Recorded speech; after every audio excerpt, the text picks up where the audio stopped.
Well, you never know if he wants it. I didn't. Assistant treasurer. Do you have a motion? I nominate Corey. Molly nominates Corey. Do I have a second? I'll second it. Any other nominations? Hearing none. Roll call. Ann. Yes. Jason. Yes. Bonnie. Yes. Molly. Yes. Bill. Yes. Diane. Yeah. Corey. Yeah. Rich. Yes. And yes, it's unanimous. So normally in May, we would go with treasurer and recorder. We apparently missed that this year, so we will do it now through May. This is on a different term, and there's a reason for that. I'm not sure what it is. June. It's normally secretary. Through June. We gotta do secretary. Oh, yeah, I forgot to do secretary. I'm sorry, thank you. So let's do the secretary first. Do you have a motion?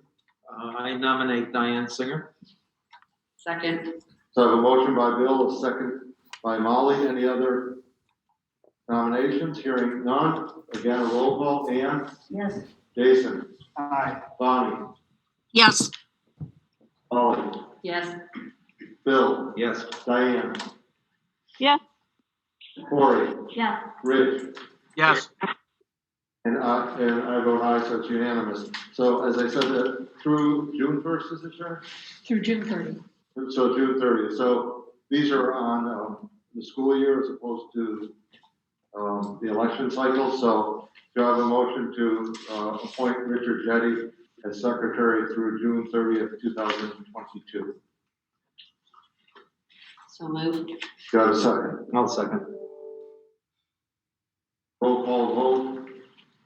Sharon, just because everyone looks puzzled, Richard came on many years ago as part of an auditor's recommendation, and it is appointed by the school committee, but I've only met him once, and how long he's ever been here. It's a behind the scenes job. Right. He reviews our work. He reviews journal entries, payroll, turnovers.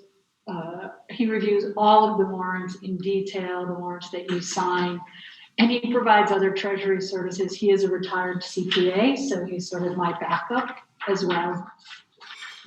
So that's a little better explanation than I could give. Roll call vote. Ann? Yes. Jason? Aye. Bonnie? Yes. Holly? Yes. Bill? Yes. Diane? Yes. Corey? Yes. Rich? Yes. And yes, it's unanimous. And finally, as far as is the recorder, Christine Kelly, again, a motion to appoint Christine Kelly through June 30th, 2022. I nominate Christine. Got a second? Second. A motion by Bill, a second by Molly. Roll call vote. Ann? Yes. Jason? Yes. Bonnie? Yes. Molly? Yes. Bill? Yes. Diane? Yeah. Corey? Yes. Rich? Yes. And I vote aye, so it's unanimous. So now, yes. Steve, hi, it's Christine. Hi, I just wanted to jump back. When you made your motion for the treasurer, you inadvertently said secretary. Okay, so it is treasurer, I'm sorry.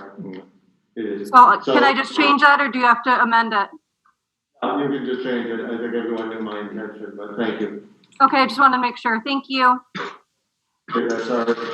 Good thing we have you as a recorder. Thank you, Bill. Thank you. So I'll briefly go through each of the subcommittees. If anyone wants to make a change after I name the committee, just tell us. Sean's already said he wants to stay on the one that he's on. So let's start with negotiating subcommittee. Any changes? I would like to nominate Corey Sprague. She needs a nomination. We already have 4. Can we have 5? And it's not a nomination. It's a voluntary position. Actually, the chair's choice. Maybe the 5th has to be an alternate and comes if. Well, the quorum is 6. Oh, this is negotiating. Yeah. I'm sorry, I'm on the wrong one. Okay, good. You're so excited. So the way this works is, it really is the appointment of the chair, but as long as I've been doing this, it's all volunteer if you want to be on it. if you want to get off of it, you run your term. So negotiating will stay the same, policy. And I'll read the names under there, just for the people listening. It's myself, Corey, Sean, and Jason. Warrant subcommittee, Sharon, we still need that, right? Yes, and we Okay, just so- bring them for approval here. So there are 5 there, so that answers the question. It's myself, Rich, Bill, John, and Bonnie. And that should be this mirror, the membership of the finance committee. Yeah. That is correct. I'm just looking now, and Yeah. it is. Buildings and grounds, Jason, Bill, Molly, and Diane. So we can go up to 5 if anyone wants to join one of these. Superintendent Evaluation and Advisory Subcommittee. And this is the one, right? Do we want to? I would like We're Cory going to add to Cory to that one. I will add Cory to that one. Doesn't always have to be a democracy. Technology is myself, Rich, Sean, Cory, and Bonnie. Finance is Rich, myself, Bill, Sean, and Bonnie. My name has an S on it for the finance committee. I don't want to think it's another field from Dalton. We will correct that. District Consolidation and Sharing Subcommittee has not met in a while. It's myself, Rich, Molly, Ann, and Sean. School Center Inc., which we can only have 3 members, but it's myself, Jason, and Diane, and that will have probably a new name next year. There are some changes that we will explain. I don't hear anyone wanting to get off, so Fund for Excellence, Bill is the delegate, and Diane is the alternate. The Vocational Advisory Board is myself, Molly, Jason, Cory, and Diane. And finally, the MASC representatives are Bill and Jason. I'll give everyone one more chance. Anyone else want to make any changes? Okay. And just one thing maybe to mention now, seeing the MASC, we've not gone to that conference in quite some time. Particularly, it didn't make sense to go during the COVID. For next year, there's a summer one and like a fall one. One in November, that's the one. Right, so maybe we flag some people going, not in like a week, but a year from now.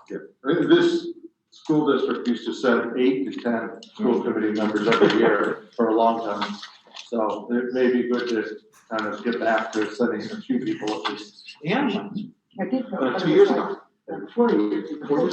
Yeah. It's the first year of my. But you can get a lot out of it. It's worthwhile. But nobody else. In our, next thing is our minutes. We have minutes of October 7th and October 21st. Do I have a motion? Make a motion to accept the minutes. As Sure. written. Do I have a second? Second. A motion by Ann, a second by Bill. Any corrections, deletions? So roll call, Ann, Aye. Jason. Aye. Bonnie, Aye. Holly, Aye. Bill, Yes. Diane. Yes. Cory, Yeah. Rich, Yes. and yes, so it's unanimous for both sets of minutes. And let's go ahead with the superintendent's report. Let's start with Katie, then we'll go to Ben, then we'll go quite deliberately to Zoe and Julian, and then Christy can add anything additionally. Okay, so, we've had just a couple of things going on at MDU this week. We had, Role Professional Day, caught all of the staff up to about the same point with the math habits and routines work. And we are in the middle of a math studio where teachers are seeing each other teach. in some cases and the presenter teach in others. So we're in a good place to move forward for the other 2 studio visits for the year. And our other big news is that we had our first of 5 Community Connection Veterans Day celebrations today, with 3rd grade students hosting their special guests. The specialist team pivoted once again, so they pre-recorded all the other grades. And the 3rd grade did their part live, and they saw on the screen the other grades doing theirs, just to make it a little bit safer. And the breakfast treat was in a very cute little to-go bag. But it was nice to have people in the building and the kids have a chance to do something that felt a little bit more normal. So that's our news. Great. At the middle school, just chugging along, we finished the first quarter. It's not as big a thing, I think, as in the high school in terms of credit and all that, but it is a big thing. We wrap up a lot of projects, and it's a really busy time of the school year, kind of 4 times a year. Very impressed with the 5th grade with their work on writing and reading for writing. So we use a program called Self-Regulated Strategy Development, SRSD.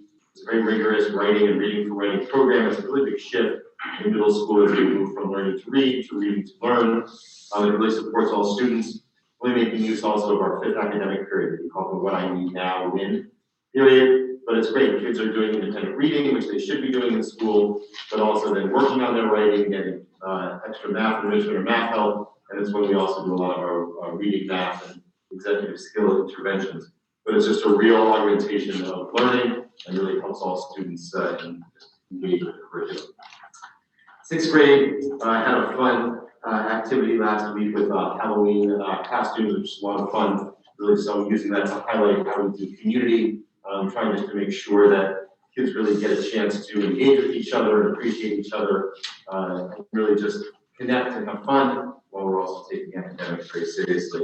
And then we got a really big one, and we call Team Go, it's Team Green and Team Orange. We have the Team Go Cup Challenge. It's a little trophy that the teachers made with a little orange and a little green bobblehead, and they do healthy competitions. This one was actually scarecrows, and there was about 10 or 15 scarecrows made as a competition. Of course, the one of Mr. Doran on the bicycle won the show, which was great, so I was very happy to be effigy there. But it's just, again, a lot of fun, healthy competition, and really just building those connections between kids. We have a really cool trip coming up. The English language learners are taking a trip up to Ramble Wild, and Feronia, the parent corporation, which is a Class B corporation on sustainability, has given us a grant, so it's a completely free experience to go up to Ramble Wild. It's really great in terms of just engagement for those kids. And really speaks to some of the things we do that are special, but also I want to speak to kind of the inclusion. So a lot of our elves who are just new to the country, don't speak English and try to learn English quite quickly. We have them in a very strong inclusion program. And something I just learned is that we have several of our elves in our social skills classes, both being mentors, so older students to younger students, but also helps them engage in more appropriate social activities to learn the language. So it's a really nice way of enriching everybody while getting to our goals. And as Katie said, we had a really good PT day on Tuesday. We did some work around proficiencies with the Grade Schools Partnership with the middle and high school. And I'm really proud we have one of our new coaches, Emily, and just feel more really just that made proficiencies come alive, I think, for a lot of our staff, and then our teams worked in the afternoon. Really appreciated the time to connect and collaborate. And lastly, just want to just say again, our process for getting students ready for student-led conferences in December. Our instructional leads are really helping shepherd the process along and tune it up. And then the kids have already done their reflections in classes on a piece of work and artifact of learning, which then in crew over the next couple of weeks, we're going to put together into a presentation for the families in mid-December. So a lot going on in this week. Great, thank you. So Zoe and Julian. Awesome. So with the end of the quarter happening, as Mr. Doran mentioned, parent-teacher conferences happened last Tuesday.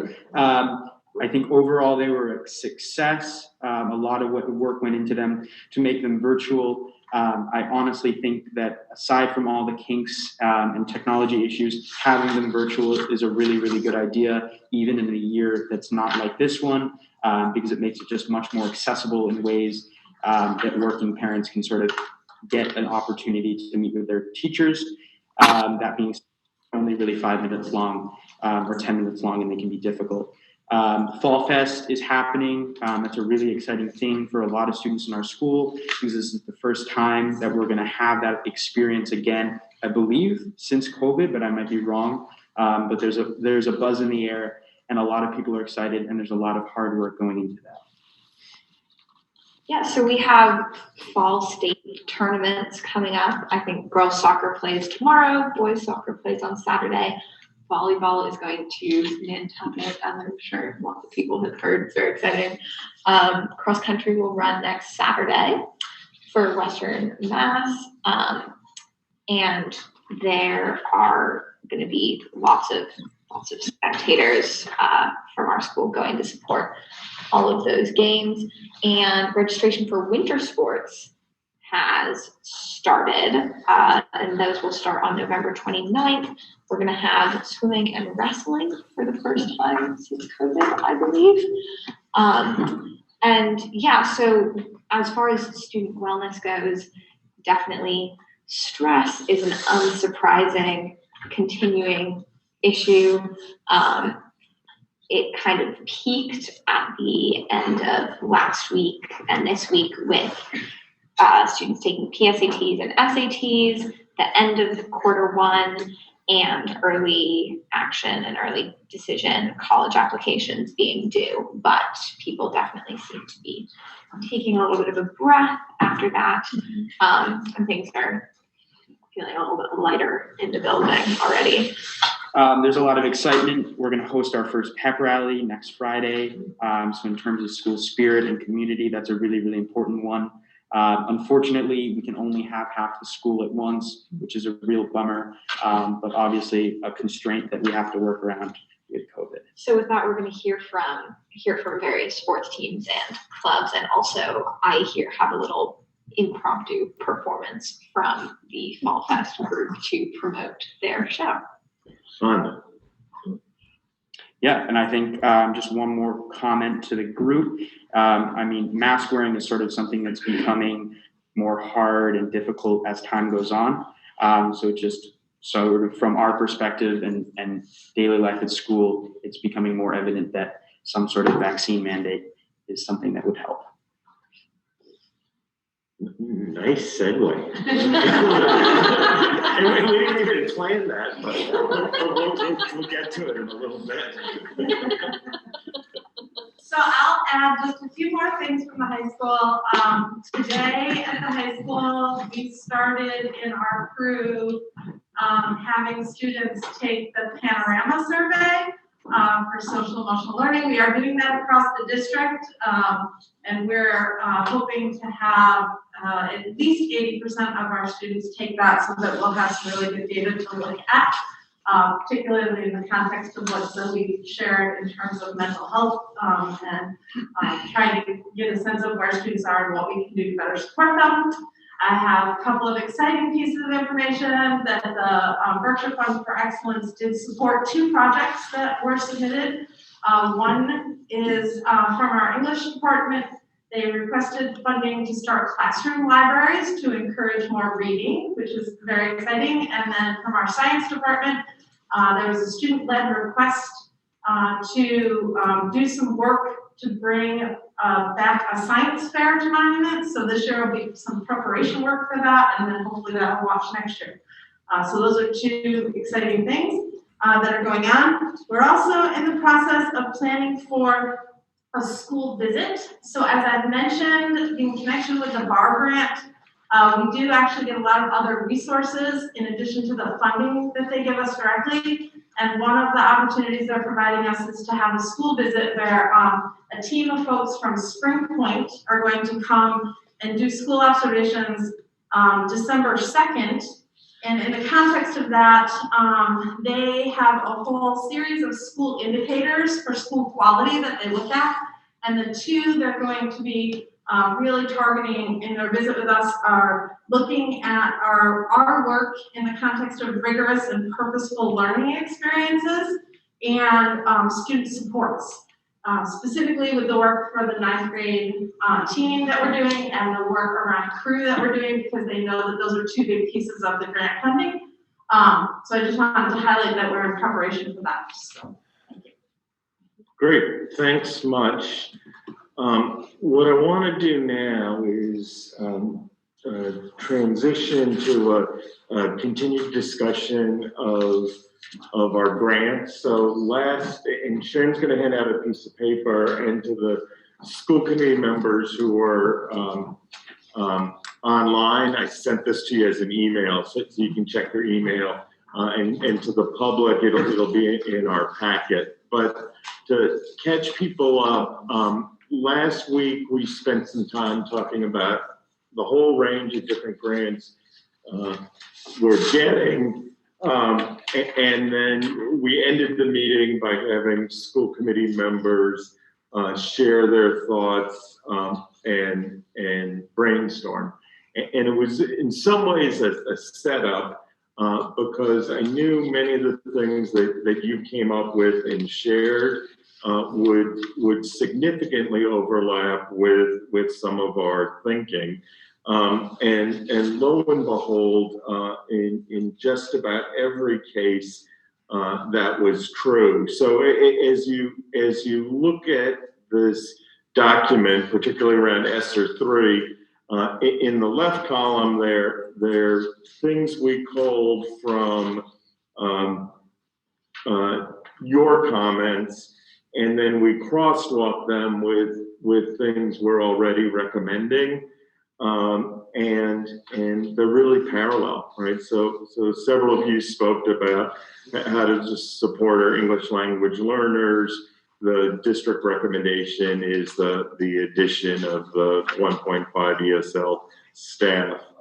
Almost everybody's been talking about CTE or CTVE programming, and the district also supports that. In terms of supporting staff, we're thinking potentially of instructional coaches, and that's one I want to come back to because you approved a role there, and I want to tell you about where we are in that process. Impacted students, the speech language pathology assistant, and then there are a whole bunch of contracted. I'm sorry, I missed one. The parent liaison, community engagement, community and outreach, and website were something that several school committee members talked about. And in our own thinking, we're also thinking about support for a parent liaison and communication.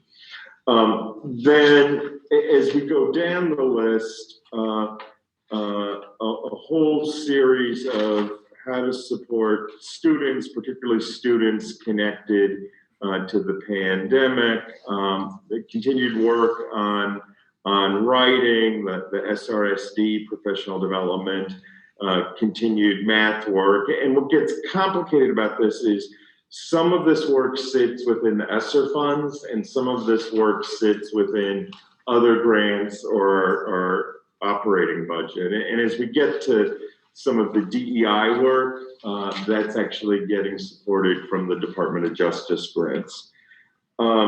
Text supplies, dual enrollment, early college, hardware technology, and CTE. Then there's a little sort of additional narrative,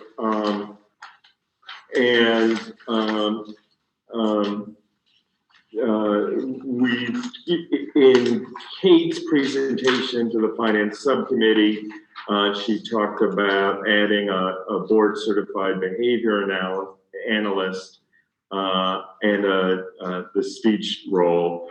The DEI work is largely going to continue to be supported by Stoke, the people that came and presented their report, and funding for that sits within the Department of Justice grant. Thinking about what we want to do with pre-K, potentially creating additional sections, potentially doing additional screening.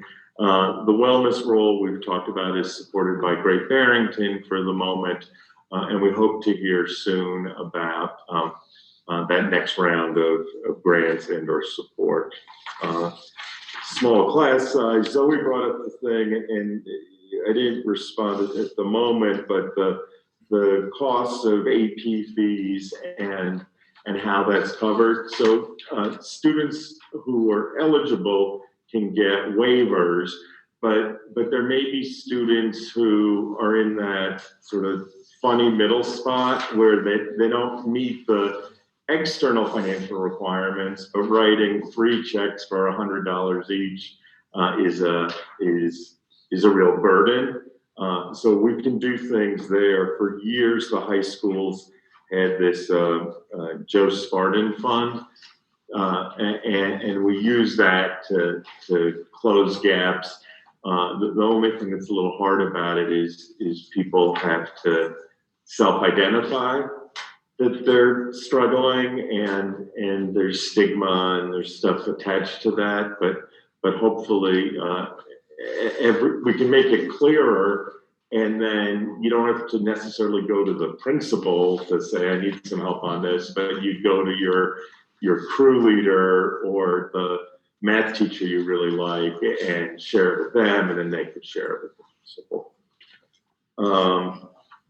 So that, and then people had asked us what some of the guidelines were around the ESSER funds.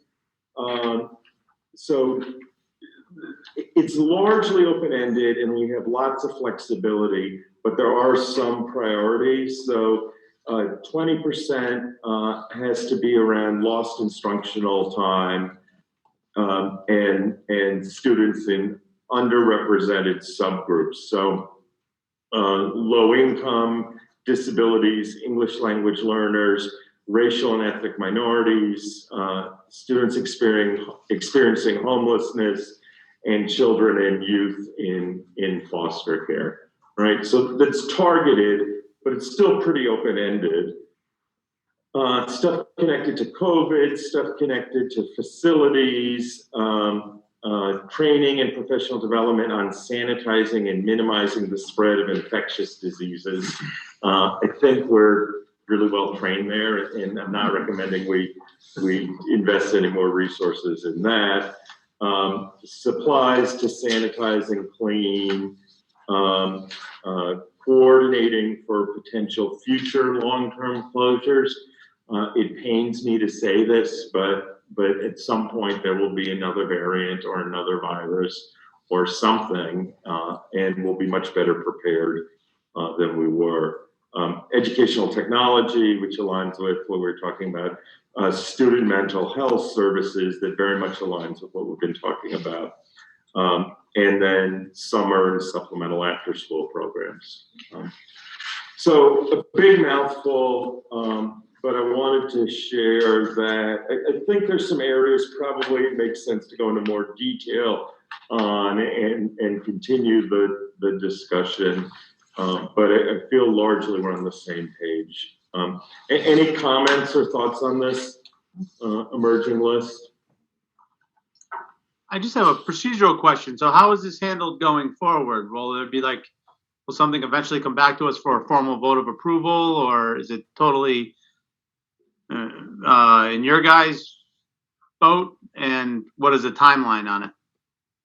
Yeah, well, so the ESSER 3 funds are funny because it's this year and the next 2 years after that. So whenever, and even though it's a short term, whenever you do long-term planning, the planning in the first year is always the most concrete, and then the needs change in the second and third year, and you make shifts.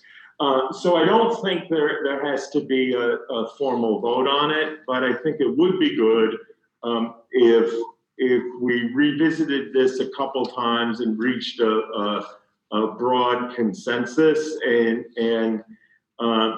this again is still sort of high level, but the ESSER 3 money is $1.2 million over 3 years. So I think a next step for us is to come back to the committee with and to get it to you in advance of the meeting, so you have real time to digest it and look at it. But a recommendation for how this is costed out and allocated over the next 3 years, and then have a discussion about do the dollars represent what I hope are our shared goals and priorities, right? So then there's $80,000 in this and $40,000 in that, and a really good conversation would be, should it be 80 in this and 40 in that, or should it be 60 in both?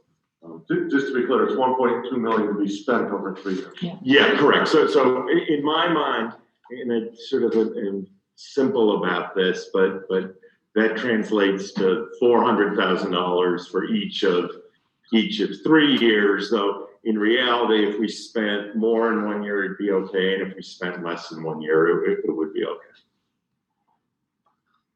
And then probably, and it's sort of alluded to in the memo, you can glean it.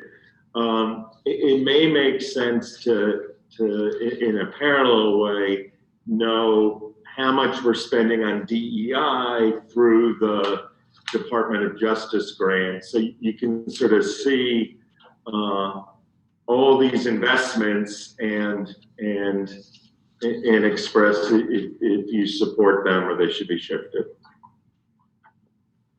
Does that work, Rich? Yeah, no, that clarifies a lot. Thank you. Cool. Anybody else?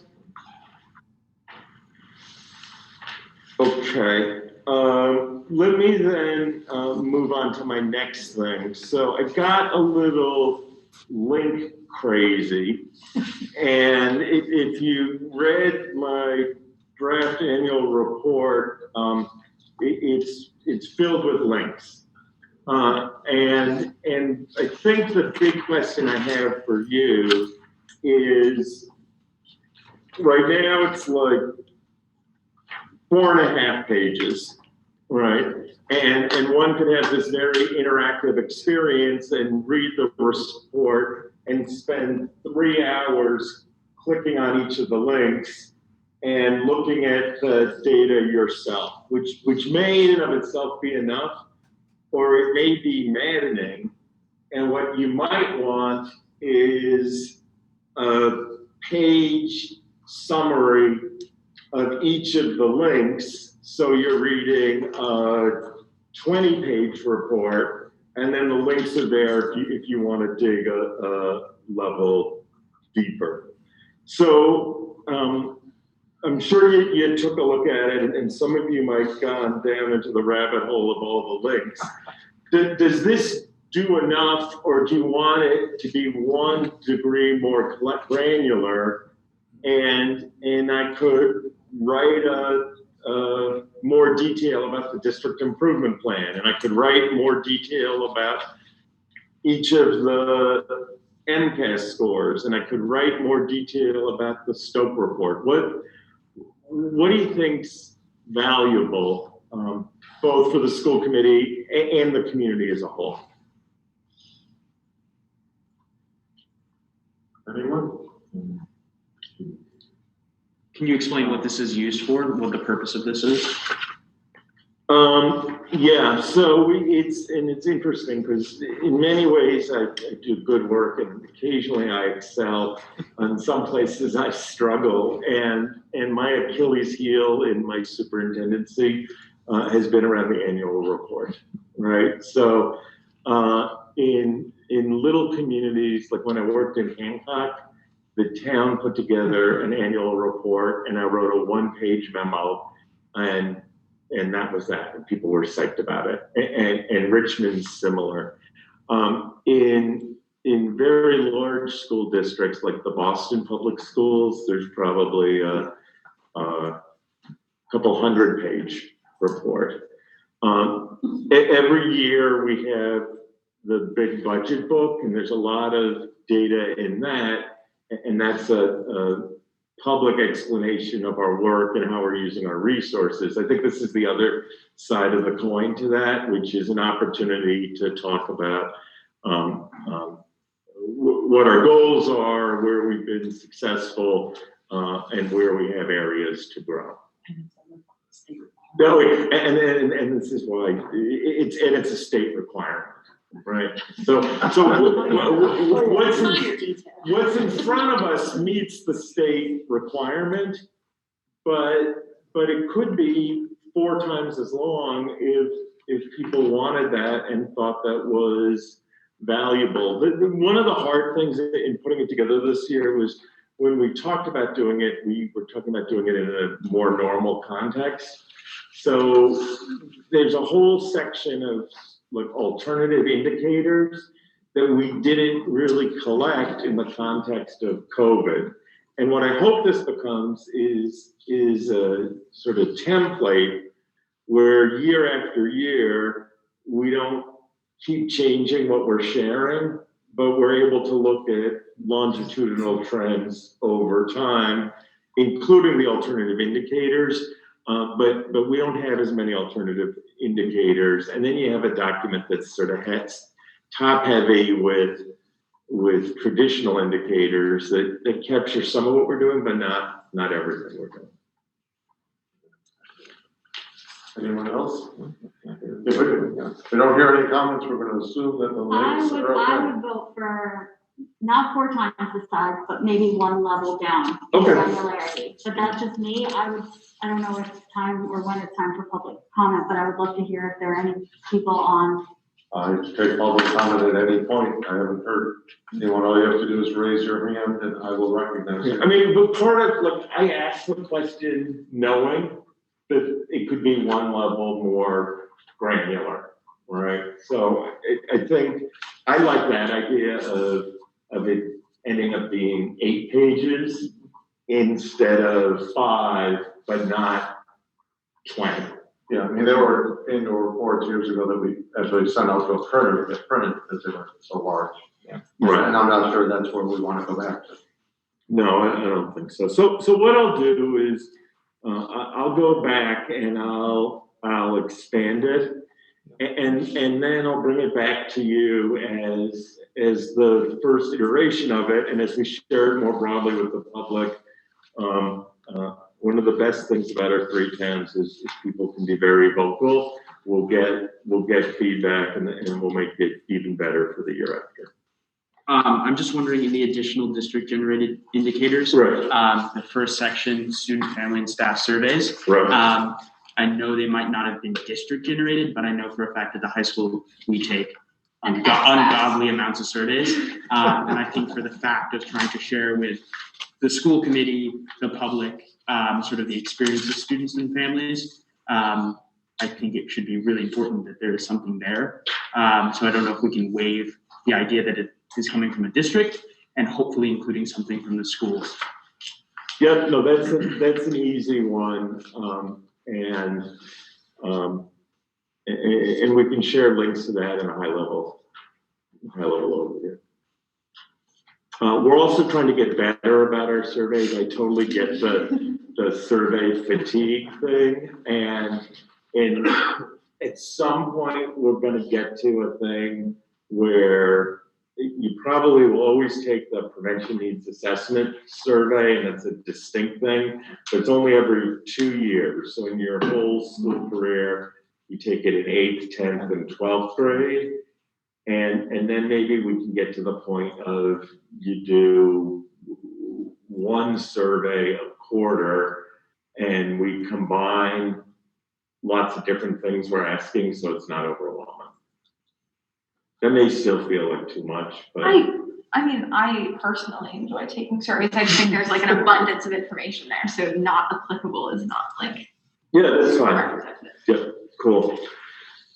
All right, so let me move to the next thing, and this one's fairly straightforward. In your packet, there's updated, revised job description for English as a second language teacher. For those of you that are looking at it, the new language is in red. the old language is struck out. I don't think there's anything particularly provocative. There's reference to two assessments that, some standards and some assessments that didn't exist the last time this was written. So the WIDA stuff is a consortium of standards around English language learners, and the access is the state assessment to determine what level an English language learner is at, and then that's tied to the number of instructional hours they receive. This old version had the evaluation being done by the pupil personnel director, and we've not used that language in probably 10 years, maybe more, maybe 15 years. I think after that it was the special education director, and now we're making a shift, having this sit with the director of learning and teaching, and John. So for the purposes of first discussion, would anybody like to make a motion to approve this? I make a motion to approve the job description as English as a second language teacher. Do I have a second? Second. So I have a motion by Bill, a second by, I believe that was Molly. Cory, I'm sorry. She came from my left. It was Maury. Any discussion? Hearing none, roll call vote. Ann? Aye. Jason? Aye. Bonnie? Aye. Molly? Aye. Bill? Yes. Diane? Yes. Cory? Aye. Rich? Yes. And I, it's unanimous. Okay, thank you for that. That's a good one. So the next thing was the continued discussion around the football co-op, specifically in reference to the Waldorf school. You have a memo in your packet from Christy and Carl sharing some pros and cons around that, and unfortunately I don't have the memo right in front of me. Yeah, it wasn't printed. It's in an email. Okay. Christy, could you, and sorry to put you on the spot, could you just briefly summarize the pros and cons of it? Yes. So I don't have it in front of me either, but I'll see if that's what I can. So we heard your questions last night, the last school committee meeting, and we did a little further investigation. We know already the pros are that our football team has a small number of students who could use some additional students to join the team, hence the reason for co-op in the first place, and that it would benefit our broader community in allowing more students to participate with our football team. There are the cons, which are the fact that Waldorf School is a small private school and is unlikely to be able to reciprocate offering any co-op programs to us, like some of our neighboring public schools are able to do. We also heard the concern that while the MIAA does approve private schools in joining the league, some folks might have a problem with us co-opting with a private school. And there's one that I'm forgetting. I don't know if anybody has it in front of them. Yeah. External student might keep Yeah, right. students from starting. External student might keep. Oh, yes, Take yes, position. yes. That if we had a student who was a top player coming to us from one of our co-op teams, it could prevent one of our own students from being a starting player on our team.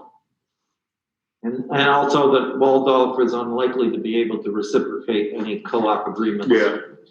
All other teams that we have co-ops with host other teams, Lennox Crew, boys lacrosse league, girls lacrosse, and Mount Everett hockey. So discussion or a motion? Well, I originally made the motion to accept it, and after reflecting and listening to what Rich said, and also talking to former AD Paul Gibbons, I'm not going to do that again. I'm against this request. I go back to the early 80s when a northern school brought in some kids, and it caused a real shakeup in the athletic attitudes in the county.